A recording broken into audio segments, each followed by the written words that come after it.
ever wanted to go bold with your decor at home? Kimberley Seldon is showing us how to do it the right way. Let's have a look. Today I'm going to show you how we went really bold with clients recently. You know I love carpets and I think of them as artwork, so this carpet definitely makes a statement. I needed draperies that could stand up to it, and the clients needed privacy as well, so we've got a sheer back there and a gorgeous silk drapery fabric. And let me show you what else we're going to do in this very bold living room. Okay, you guys, this is really, really heavy for me, so please be careful. All right, a little closer, a little closer. That was hard. I know. Okay, so now we got a couple of the biggest pieces in the room, including this mega heavy coffee table. Thank you to the movers who've been helping. When you're trying to go bold, you can think beyond color and pattern to scale. The size of this coffee table makes it a very bold choice. The family's gonna love this. And these chairs, more like thrones, really, don't you think? Does this chair make my butt look smaller? These sconces are maybe my favorite thing in the whole world. They are spectacular. Are they lighting? Is it a sculpture? I think it's both. And speaking of bold, check this beautiful painting out.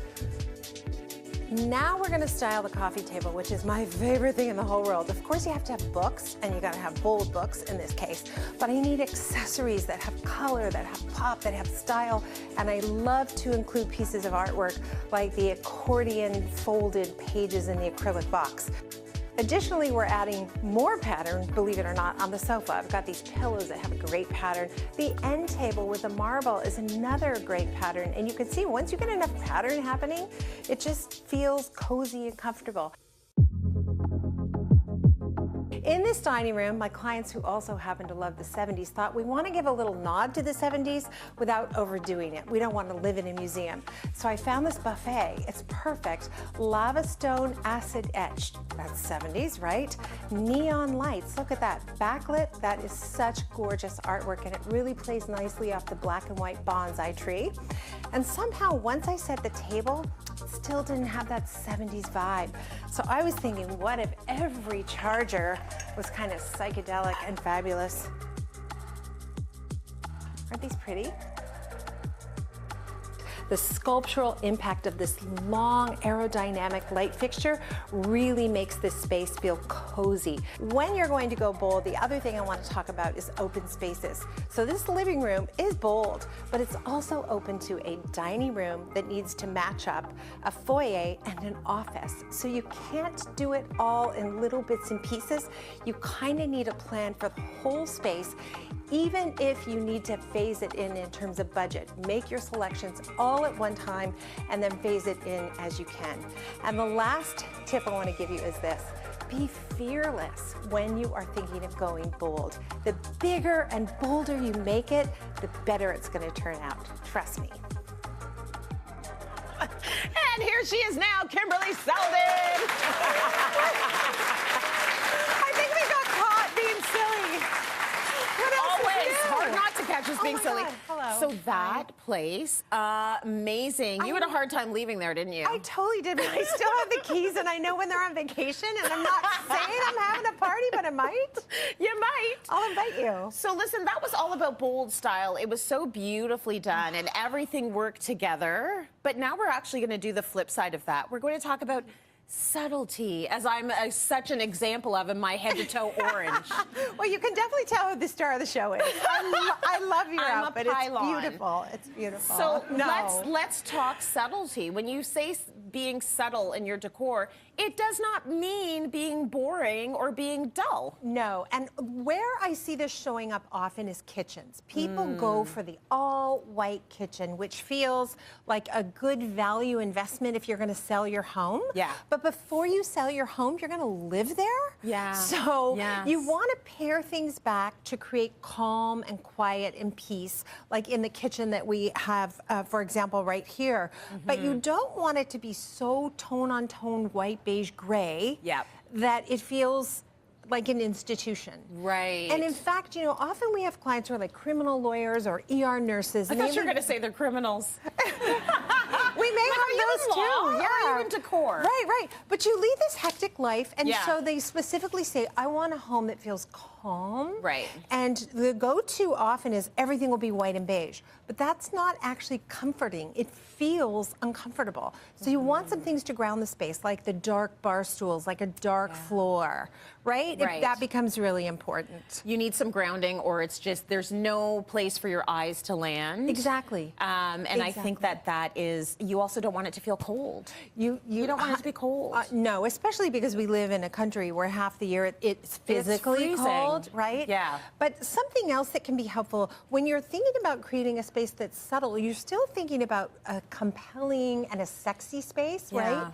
So you want to use negative space around you. So that would be glass, like a glass coffee table, or in this case, a plexiglass bar cart. That is good. Such a useful piece of furniture, by the way, Yeah. because you could put towels on that for the bathroom, spices for the kitchen. Here we've got it as a bar.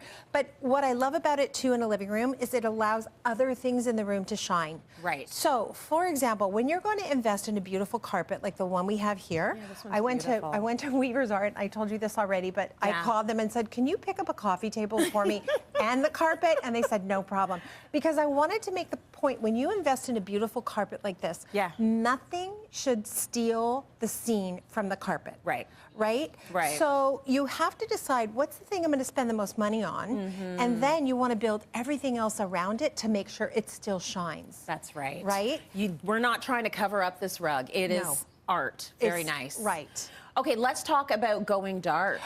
You say do not be afraid to go dark, even if you're looking for subtlety. I love dark spaces. Yeah. I am attracted to spaces that are dark. It's like an infinite night sky. In the desert, you're looking up at a that's blanket of nice. stars. It goes forever. Yeah. That's how it feels. So it's actually contrast that makes a space feel smaller. So with subtlety, you want to avoid contrast, whatever palette you're working in. This is an all black kitchen. Yeah. It's in a, what do you call those things? Skyscrapers, downtown Toronto. Like big, tall condo. Right. So you know, you leave for work, it's dark. You come home from work, it's dark. It works really well. Dark colors work well in a space where you're watching TV. They work really well in a bedroom. They work really well when you want to create a really calm, quiet atmosphere. And I love to play a game called Hide the Oven. Can you find the oven in this picture? Is there an oven in there? There's an oven. There's also a refrigerator on the other side, hidden behind the cabinet with a shuttered door. Oh my gosh. Right, because who needs a reminder that you don't know how to cook? I don't need that. I don't need that in my life. So clean. I love it, but you have to get an electrician to give you a kill switch every time that door shuts. Absolutely. It's very, very important to stay safe. So that's stunning. Bedrooms can be great places to have dark spaces as well. I agree. You're shutting off there. You want it to be calm. You want it to feel like you're enveloped. Yeah. It's kind of cozy. Dark does that. It can be sexy. Yeah. I also like to create subtle tension sometimes. So we've got, in this bedroom, we've got gold drapes, but everything else is kind of silver. So you know how we're mixing metals? Yes. The same thing is true if you want to create a subtle tension to mix those yellows and golds. Can be really interesting. Oh, I like you don't that. have to We go do it in too far. fashion. Do it in decor. Why not? Exactly. Let's talk patterns, because most people would say patterns, and it's like, well, there's nothing subtle about a pattern. Right. But there is subtlety in pattern. Our beautiful carpet is a subtle pattern. Beautiful. Now, this is a home office we did for clients. This is one of my favorite spaces of all times. The walnut is a pattern. It's got a linear cut walnut there. And then we've got these sliding doors, which we've wallpapered. Yeah. And the doors actually open up to reveal all the hidden parts of the office. The printer, your files, your vodka, whatever. We're not judging. Whatever you need to get through the day. Stuff. Maybe you don't want people to see. Right? But when people come over, you shut that door and it all Yes. disappears. Like, I love, love, love. Yeah. And another place that I love is this kitchen we did, where we also used wallpaper to just kind of like, come here. It's subtle, right? Without it, you have a white on white kitchen, which is, you know, yawn, capital yawn. Boring, right? Yeah, So unless you're an influencer, and apparently that's what you need. Is that they what they all need? have all white kitchens. Well, they probably have been given. How did they do that? They probably have been given white things from white sponsors. People who sell Maybe. white tiles and white right? So Like, they I'm have to keep it all white. It's almost like you Yeah. need like that background to disappear. But I agree with you. It can get a bit boring with every single person has the same kitchen. Oh my gosh. Like, where are the other colors? Like, come on, right? So wallpaper, area Yeah. carpets, artwork, those are places you can get subtle pattern that create interest. Yes. And just draw you into a space, right? That's what Absolutely. becomes important. I love that. Okay, let's talk about quiet being subtle. Shh. Yeah. So you can have quiet decor that's subtle decor. Yeah, but it can be too quiet. But it can be too quiet too. Right? So then the antidote to that is to have texture. Got This it. is a farmhouse we did in the Creemore area, and she wanted this stone wall. So we use this as the fireplace. We use this as the backdrop in the kitchen. There's Yeah. not a lot of it, but it really It's just enough. It's compelling, right? Yeah. And she's got these exposed shelves, and that kind of reminds me, you know, if you have a friend with exposed shelves, Yeah. do not give them mugs with cartoon characters and funny sayings. They have nowhere to put them. You're ruining their Can't- life. Right. You have Yeah. to be disciplined if you're going to have things exposed. Otherwise, you create visual chaos when your goal is to create calm and quiet. Absolutely. Right? Really Really, good, really Kimberly. important. Thank you for the bold and the